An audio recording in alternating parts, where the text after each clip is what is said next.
بسم اللہ الرحمن الرحیم. بسم اللہ الرحمن الرحیم. الحمد للہ رب العالمین. الحمد للہ الذی ذکرہ شرف للذاکرین وشکرہ فوز للشاکرین وطاعتہ نجات للمطیعین. والصلاة والسلام والتحیۃ والإکرام علی اشرف الانبیاء والمرسلین وخاتم النبیین ورحمۃ للعالمین جد الحسن والحسین بالقاسم محمد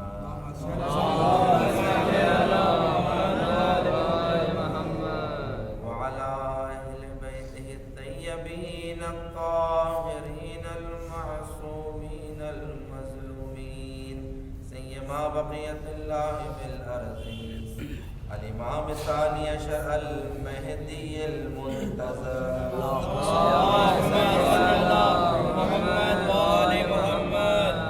ولعنة الله على أعدائهم أجمعين من الآن إلى قيام يوم الدين. أما بعد فقد قال الله تبارك وتعالى في محكم كتاب المجيد فرقان الحميد وقوله الحق. بسم الله الرحمن الرحيم.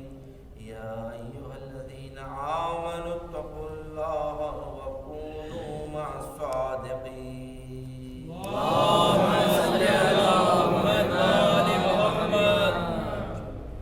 سارے گرامی قدر محبت اہل بیت، ذکر اہل بیت ایک ایسی عبادت ہے کہ جس سے بڑھ کر کوئی عبادت نہیں ہے، اور یقیناً ہمارے مرنے والے کے لیے یہ جو مجالس عزا برپا ہوتے ہیں یہ بہترین ثواب اور اجر کے حامل ہیں.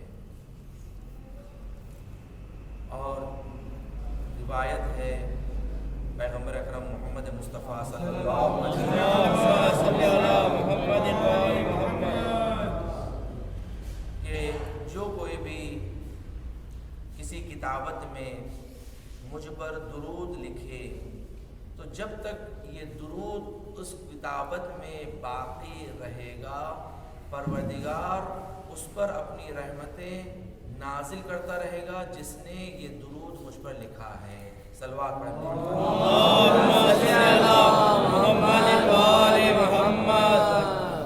اس قدر اہمیت ہے کہ دیکھیں کبھی انسان درود پڑھتا ہے تو اسے ثواب اور اجر ملتا ہے کہ جب وہ درود پڑھتا ہے، مگر جب کسی کتابت میں وہ درود لکھتا ہے تو پیغمبر فرما رہے ہیں کہ جب تک وہ کتابت میں درود رہے گا اللہ کی رحمتیں اس پر نازل ہوتی رہے گی.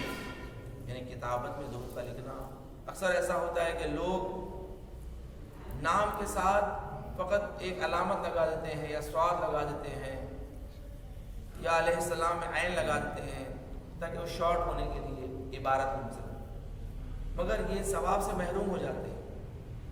اگرچہ وہ ایک اشارہ ہے علیہ السلام کے لیے یا صلی اللہ علیہ وآلہ وسلم کے لیے ایک اشارہ ہے سوال، مگر ثواب سے محروم ہے.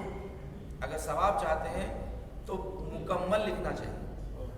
وہ جب تک کتابت میں باقی رہے گا، جب تک کتابت میں باقی رہے گا آپ پر رحمتیں اللہ کی نازل ہوتی رہے گی اور ثواب ملتا رہے گا، تسلسل ثواب میں باقی رہے گا. حتیٰ انسان اگر مر بھی جائے، کسی نے اگر درود لکھا ہے کسی کتابت میں اپنی ہاتھوں سے، وہ درود جب تک باقی رہے گا. تو یہ بہت اچھی عبادت ہے کہ انسان یہ کرے کہ زندگی میں کہیں کتابت میں اپنے ہاتھ سے کہیں درود لکھ دے کہ جہاں پر وہ کتابت محفوظ رہے تو یہ آپ کو ثواب جاریہ کی مانند ہے. ثواب جاریہ. دیکھیں ہم جو روایت کو بیان کر رہے تھے کہ جس میں شہزادی کونین فاطمہ الزہرا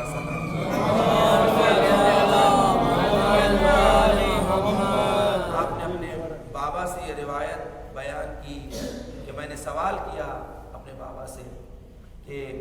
نمازی کا کیا عذاب ہے؟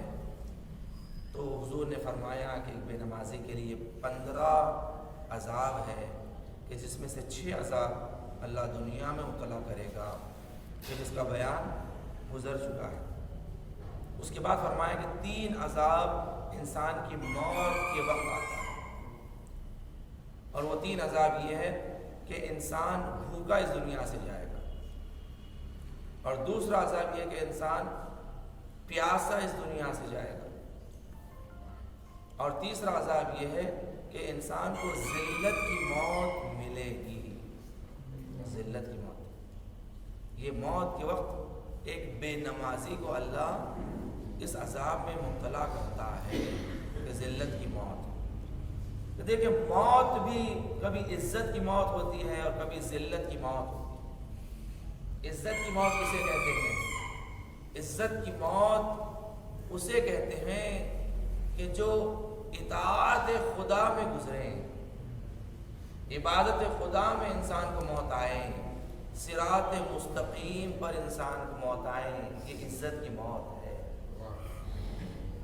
ایک مرتبہ امیر شام نے خط لکھا یہ کہ اے علی، کیا تمہیں یاد ہے کہ جب تمہاری گردن میں ریسمان باندھ کر مسجد کی جانب کھینچ کر لے جایا گیا تھا اور تم سے بیعت لی گئی تھی؟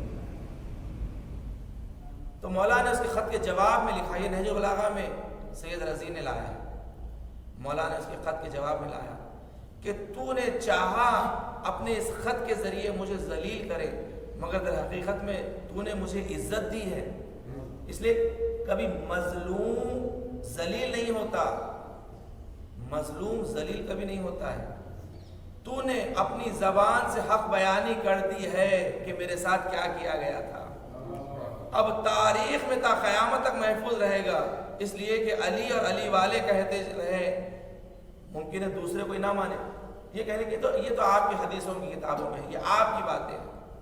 لوگ کہتے ہیں نا کہ یہ سب کچھ بھی نہیں ہوا، یہ سب شیعوں کی گڑی ہوئی باتیں، آپ لا کر خود ان کی بتا دیں کہ جو خود انہوں نے کیا کہا تھا، انہوں نے کیا کہا۔ یعنی تمام مظالم جو اہل بیت پر ڈھائے گئے تھے بعد از رسول، خود انہی کی زبانی موجود ہے، انہی کی زبانی موجود ہے۔ مولانا نے فرمایا تو نے چاہا کہ مجھے ذلیل کرے اس بات کے ذریعے، مگر تو نے مجھے عزیز کر دیا، اس لیے کہ مظلوم کبھی ذلیل واقع نہیں ہوتا، کبھی ذلیل واقع۔ عزت کی موت شہادت کی موت ہے، اگر انسان کو مار بھی دیا جائے یہ عزت کی موت ہے، اگر انسان کی جسم کو پامال بھی کر دیا جائے یہ عزت کی موت ہے۔ شہید قاسم سلیمانی، شہید حججی، جسے دفاع حرم میں گرفتار کیا گیا اور شہید کر دیا گیا، مگر آپ دیکھیں آج جو تصاویر موجود ہے، جو ویڈیوز موجود ہے، اس میں یہ علانیہ لگ رہا ہے کہ جو مر رہا ہے وہ عزیز ہے اور جو مار رہا ہے وہ ذلیل ہے۔ مرنے والا وہ شجاعت کے ساتھ، وہ دلیری کے ساتھ، جس کی آنکھوں میں وہ شجاعت کا نور ہے، ذرہ برابر بھی ہیبت نہیں، گھبراہٹ نہیں، اور مارنے والا گھبرا رہا ہے، پریشان ہو رہا ہے۔ دیکھیں یہ ہے عزت کی موت، عزت کی موت اسے کہتے ہیں۔ ایک شخص کہتا ہے کہ میں نے دیکھا 5واں امام محمد باقر علیہ السلام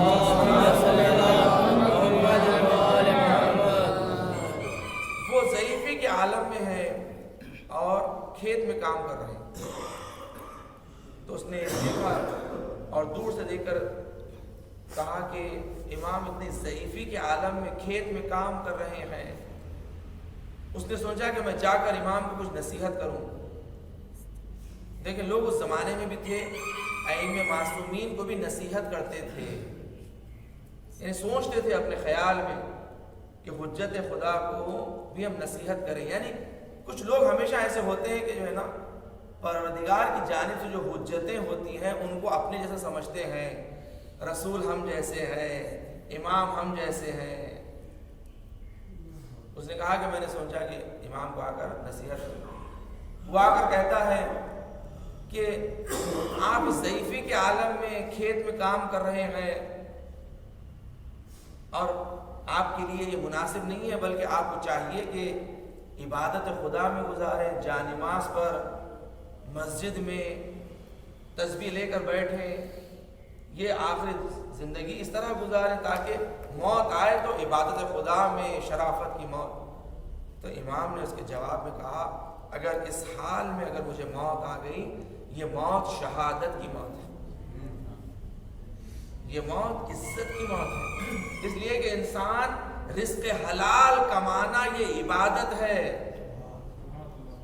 رزق حلال کمانا عبادت ہے، اور اگر رزق حلال کماتے ہوئے اگر انسان کو موت آ گئی یہ شہادت کی موت ہے، یہ اطاعت پروردگار کے راستے میں موت ہے، یہ عزت کی موت ہے۔ ذلت کی موت تو وہ ہے کہ انسان گناہ کر رہا ہے اور معصیت پروردگار میں اسے موت آ جائے، نافرمانی خدا میں اسے موت آ جائے، یہ ہے ذلت کی موت۔ نافرمانی خدا کیا ہے؟ نافرمانی خدا یہ ہے کہ خدا نے جو حکم دیا ہے جس کی اطاعت کا اس کی اطاعت نہ کرے، یہ نافرمانی خدا۔ خدا نے حجت خدا کی اطاعت کا حکم دیا ہے، یہ ہے اطاعت پروردگار۔ اگر حجت خدا نے کسی کی اطاعت کو ہم پر فرض کر کیا ہے تو اس کی اطاعت کرنا بھی ہم پر فرض ہے۔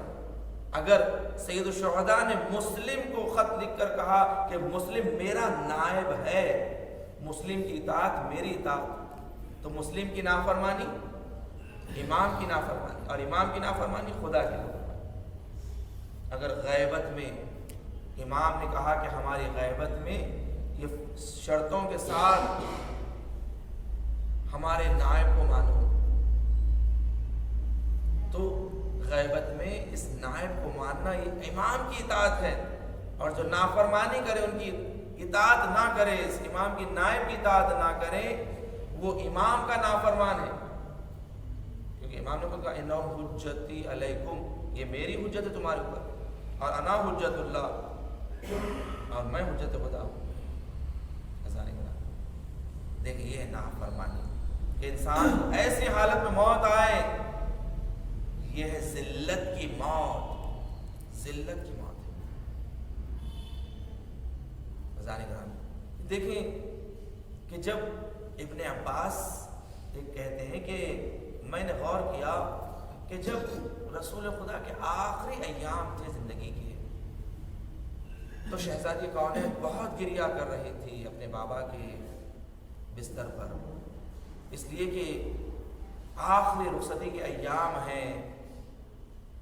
تو ایک مرتبہ پیغمبر نے شہزادی کو قریب بلایا اور کان میں کچھ کہا، اس کے بعد سے شہزادی کونین ویسے تڑپ کر نہیں رو رہی تھی۔ تو ابن عباس کہتے ہیں کہ بعد از رسول میں نے سوال کیا کہ سیدہ یہ بتائیے کہ جب رسول خدا بستر پر تھے اور آخری زندگی کے لمحات میں تھے تو آپ گریہ کر رہی تھی اور آپ کو قریب بلا کر کان میں کچھ کہا، اس کے بعد آپ کا گریہ تھم گیا، وہ کیا کہا تھا؟ تو شہزادی نے کہا کہ مجھے بابا نے قریب بلا کر یہ کہا کہ سیدہ تم پریشان نہ ہونا، اس لیے کہ میرے بعد میرے گھر والوں میں سے، میرے اہل بیت میں سے تم سب سے پہلی شخصیت ہوگی کہ جو میرے سے ملحق ہوگی، یعنی میرے بعد تمہیں اس دنیا میں زیادہ جینے نہیں دیا جائے گا سیدہ، تم عنقریب مجھ سے ملحق ہو جاؤ گی۔ ذرا گرامی رسول خدا کے آخری لمحات ہے۔ ایک مرتبہ شہزادی کونین کہتی ہے کہ دق الباب ہوا، شہزادی نے سوال کیا کون ہے؟ تو آنے والے نے جواب دیا کہ اعرابی ہوں، بڑی دور سے آیا ہوں، سوال کرنا چاہتا ہوں، رسول سے ملاقات۔ شہزادی نے کہا کہ واپس لوٹ جا۔ دوبارہ تھوڑی دیر بعد دق الباب ہوا، شہزادی نے سوال کیا کون ہے؟ تو اس نے کہا اعرابی ہوں، بڑی دور سے آیا ہوں، رسول سے ملنا چاہتا ہوں۔ تو شہزادی نے کہا واپس لوٹ جا، میرا بابا بیمار ہے، ابھی سویا۔ تھوڑی دیر گزری، پھر تیسری مرتبہ دق الباب ہوا تو شہزادی رونے لگی۔ ایک مرتبہ پیغمبر نے آنکھوں کو کھولا اور سوال کیا کہ فاطمہ یہ رونے کا سبب کیا ہے؟ تو شہزادی نے فرمایا کہ بابا کوئی آیا ہے اور بار بار دق الباب کیا جا رہا ہے، اور میں کہتی ہوں واپس لوٹ جا، مگر وہ واپس نہیں جاتا، پھر آ جاتا ہے۔ تو پیغمبر نے کہا کہ سیدہ یہ آنے والا کوئی عام انسان نہیں ہے، یہ ملک الموت ہے، یہ اسرائیل ہے کہ جو میری روح کو قبض کرنے کے لیے آیا ہے، مگر یہ فاطمہ یہ آپ کا در ہے، فاطمہ یہ آپ کا دروازہ ہے۔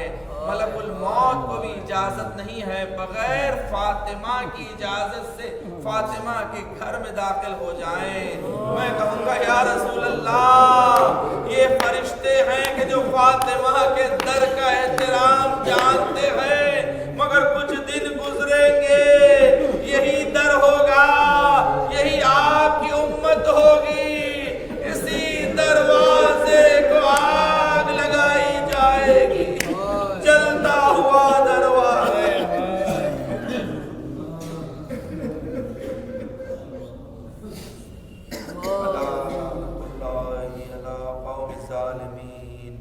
وَسَيَعْلَمُ الَّذِينَ ظَلَمُوا أَيَّ مُنقَلِبٍ يَنقَلِبُونَ۔ باراللہ پروردگار ہم سے ذکر قلیل کو قبول فرما، پروردگار ہمیں کوئی غم نہ دے سوائے غم اہل بیت کے، ہمیں جو بیمار ہے علیل ہے ذکر کے صدقے میں انہیں شفا کاملہ و عاجلہ عنایت فرما۔ دنیا میں جہاں جہاں مومنین و مومنات ان کی جان مال عزت و آبرو دین و ایمان کی حفاظت فرما، بالخصوص اس وبا سے محفوظ فرما، مقامات مقدسات کا تحفظ فرما، جنت البقیع جنت المعلی کی تعمیر دیکھنا نصیب فرما، علماء اعلیٰ مراجع کرام کا سایہ ہمارے سروں پر قائم دائم فرما، دشمنان اہل بیت دشمنان اسلام کو نیست و نابود فرما، امام زمانہ کے ظہور میں تعجیل فرما، ہمیں امام کے اعوان و انصار میں شمار فرما۔ آپ سے گزارش ہے ایک مرتبہ سورہ حمد، 3 مرتبہ سورہ اخلاص تلاوت فرما۔ جناب غلام اسد اللہ خان مرحوم ابن جناب حسن علی خان صاحب مرحوم کی روح کے لیے ساتھ فرما دے، اور جملہ مرحومین مومن مومنات کی ارواح کے لیے